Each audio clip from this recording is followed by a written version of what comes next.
नमस्कार दोस्तों, स्वागत है आपका मेरे चैनल कथा कुंज में।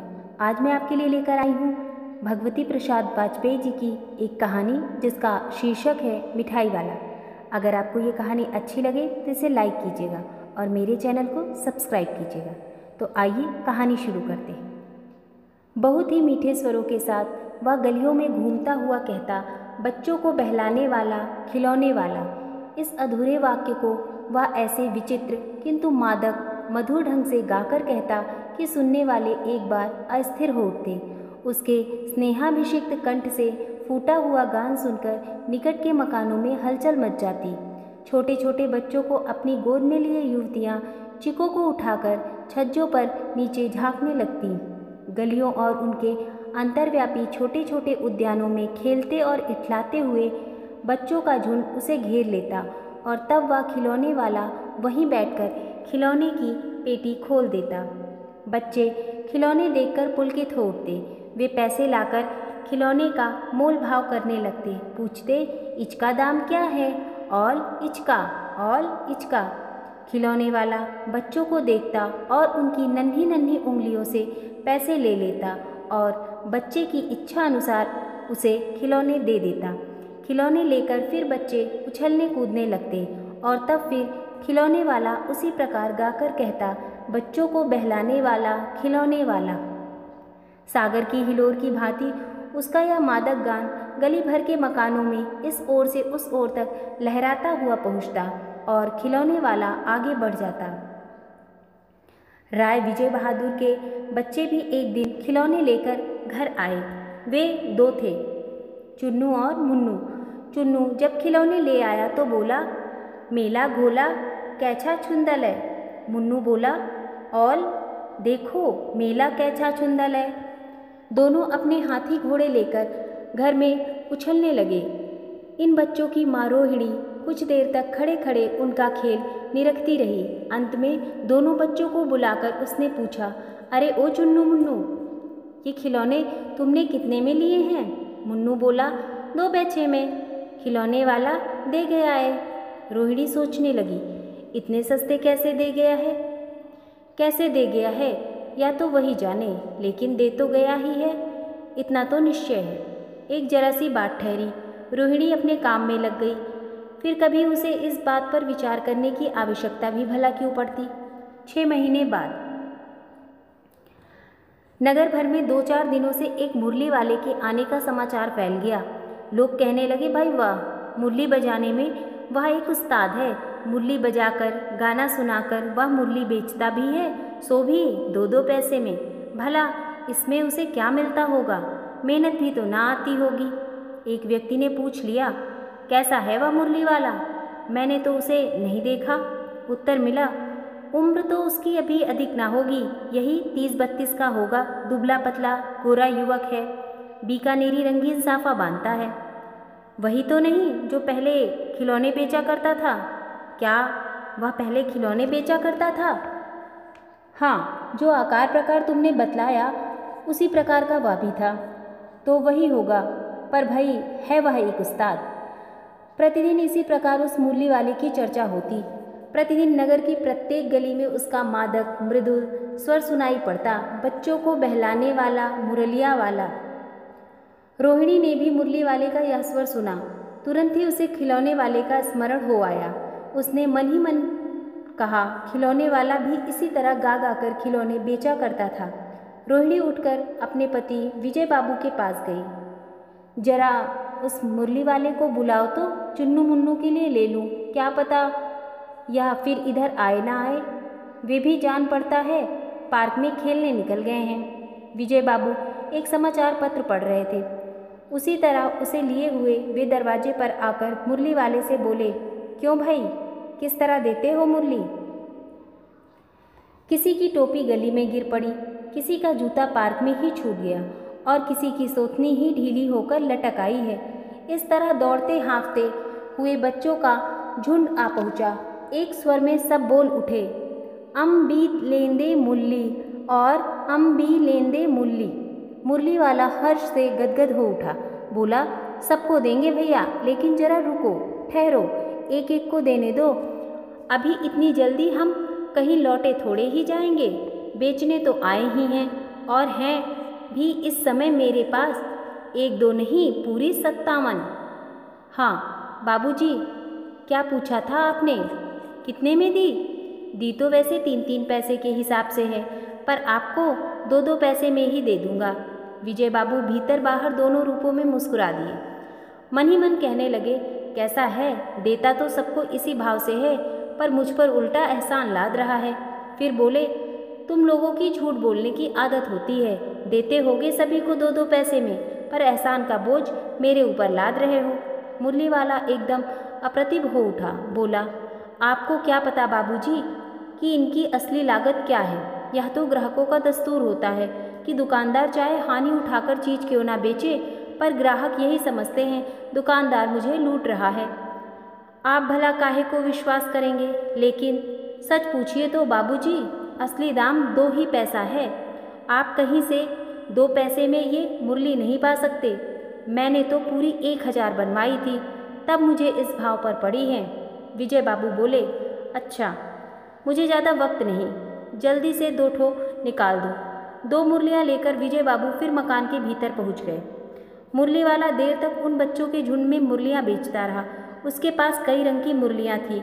बच्चे जो रंग पसंद करते, मुरली वाला उसी रंग की मुरली निकाल देता। यह बड़ी अच्छी मुरली है, तुम यही ले लो बाबू। राजा बाबू, तुम्हारे लायक तो बस यह है। हाँ भैये, तुमको वही देंगे, ये लो। तुमको वैसी ना चाहिए? यह नारंगी रंग की। अच्छा, वही लो। ले आए पैसे? अच्छा, ये लो, तुम्हारे लिए मैंने पहले से ही निकाल कर रखी थी। तुमको पैसे नहीं मिले? तुमने अम्मा से ठीक तरह से मांगे ना होंगे। धोती पकड़कर पैरों में लिपटकर अम्मा से पैसे मांगे जाते हैं। बाबू, हाँ, फिर जाओ, अब की बार मिल जाएंगे। दुअन्नी है तो क्या हुआ? ये लो पैसे, वापस लो। ठीक हो गया ना हिसाब? मिल गए पैसे? देखो, मैंने तरकीब बताई। अच्छा, अब तो किसी को नहीं लेना है, सब ले चुके। तुम्हारी माँ के पास पैसे नहीं? अच्छा, तुम भी यह लो। अच्छा, तो अब मैं चलता हूँ। इस तरह मुरली वाला फिर आगे बढ़ गया। आज अपने मकान में बैठी हुई रोहिणी मुरली वाले की सारी बातें सुनती रही। आज भी उसने अनुभव किया, बच्चों के साथ इतने प्यार से बातें करने वाला फेरी वाला पहले कभी नहीं आया। फिर वह सौदा भी कैसा सस्ता बेचता है। भला आदमी जान पड़ता है, समय की बात है, जो बेचारा इस तरह मारा मारा फिरता है। पेट जो न कराए सो थोड़ा। इसी समय मुरली वाले का छीण स्वर दूसरी निकट की गली में सुनाई पड़ा, बच्चों को बहलाने वाला मुरलिया वाला। रोहिणी इसे सुनकर मन ही मन कहने लगी, और स्वर भी कैसा मीठा है इसका। बहुत दिनों तक रोहिणी को मुरली वाले का वह मीठा स्वर और उसकी बच्चों के प्रति स्नेहाश्रिक्त बातें याद आती रहीं। महीने के महीने आए और चले गए, फिर मुरली वाला ना आया। धीरे धीरे उसकी स्मृति भी छीड़ हो गई। 8 महीने बाद सर्दी के दिन थे। रोहिणी स्नान करके मकान की छत पर चढ़कर अपने केशों को सुखा रही थी। इसी समय नीचे की गली में सुनाई पड़ा, बच्चों को बहलाने वाला मिठाई वाला।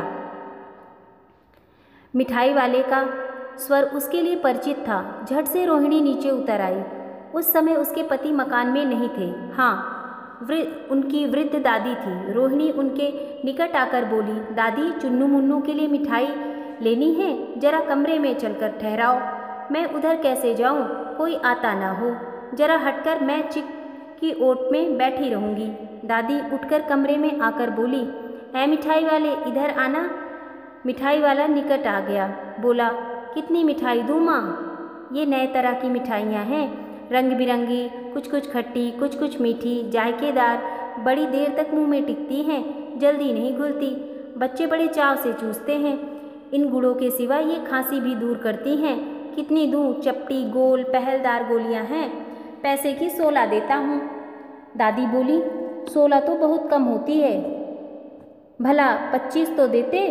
मिठाई वाला, नहीं दादी, अधिक नहीं दे सकता, इतना भी देता हूँ यहाँ।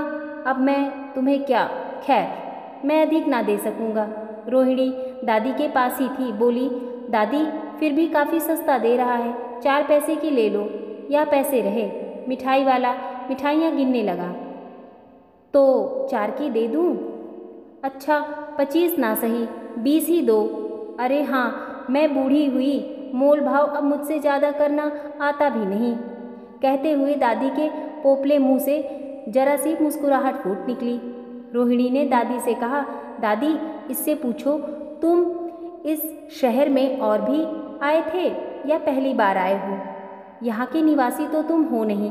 दादी ने इस कथन को दोहराने की चेष्टा की ही थी कि मिठाई वाले ने उत्तर दिया, पहली बार ही नहीं और भी कई बार आ चुका हूँ। रोहिणी चिक्की आड़ से बोली, पहले यही मिठाई बेचते हुए आए थे या और कोई चीज़ लेकर? मिठाई वाला हर्ष, संशय और विस्मयादि भावों में डूबकर बोला, इससे पहले मुरली लेकर आया था और उससे भी पहले खिलौने लेकर। रोहिणी का अनुमान ठीक निकला। अब तो वह उससे और भी कुछ बातें पूछने के लिए अस्थिर हो उठी। वह बोली, इन व्यवसायों में भला तुम्हें क्या मिलता होगा? वह बोला, मिलता भला क्या है, यही खाने भर को मिल जाता है, कभी नहीं भी मिलता। पर हाँ, संतोष, धीरज और कभी कभी असीम सुख जरूर मिलता है और यही मैं चाहता भी हूँ। सो कैसे, वह भी बताओ। अब व्यर्थ उन बातों की क्यों चर्चा करूँ, उन्हें आप जाने ही दें। उन बातों को सुनकर आपको ही दुख होगा। जब इतना बताया है तब और भी बता दो। मैं बहुत उत्सुक हूँ, तुम्हारा हर्जा ना होगा, मिठाई मैं और भी ले लूँगी। अतिशय गंभीरता के साथ मिठाई वाले ने कहा, मैं भी अपने नगर का एक प्रतिष्ठित आदमी था। मकान, व्यवसाय, गाड़ी घोड़े, नौकर चाकर सभी कुछ था। स्त्री थी, छोटे छोटे 2 बच्चे थे। मेरा वह सोने का संसार था। बाहर संपत्ति का वैभव था, भीतर सांसारिक सुख था। स्त्री सुंदर थी, मेरी प्राण थी। बच्चे ऐसे सुंदर थे जैसे सोने के सजीव खिलौने। उनकी अटखेलियों के मारे घर में कोलाहल मचा रहता था। समय की गति, विधाता की लीला। अब कोई नहीं है। दादी, प्राण निकाले नहीं निकले, इसलिए अपने उन बच्चों की खोज में निकला हूँ। वे सब अंत में होंगे तो यहीं कहीं, आखिर कहीं ना जन्मे ही होंगे। उस तरह रहता तो घुल घुल कर मरता, इस तरह सुख संतोष के साथ मरूंगा। इस तरह के जीवन में कभी कभी अपने उन बच्चों की एक झलक सी मिल जाती है। ऐसा जान पड़ता है जैसे वे इन्हीं में उछल कूद कर हंस खेल रहे हैं। पैसे की कमी थोड़े ही है, आपकी दया से पैसे काफ़ी हैं। जो नहीं है, इस तरह उसी को पा लेता हूँ। रोहिणी ने अब मिठाई वाले की ओर देखा। उसकी आंखें आंसुओं से तर हैं। इस समय चुन्नू मुन्नू आ गए। रोहिणी से लिपटकर उसका आंचल पकड़कर बोले, अम्मा मिठाई मुझसे लो। यह कहकर तत्काल कागज की 2 पुड़ियाँ मिठाइयों से भरी मिठाई वाले ने चुन्नू मुन्नू को दे दी। रोहिणी ने भीतर से पैसे फेंक दिए। मिठाई वाले ने पेटी उठाई और कहा, अब इस बार ये पैसे ना लूँगा। दादी बोली, अरे अरे ना ना, अपने पैसे लिए जा भाई। तब तक आगे फिर सुनाई पड़ा उसी प्रकार मादक मृदुल स्वर में बच्चों को बहलाने वाला मिठाई वाला।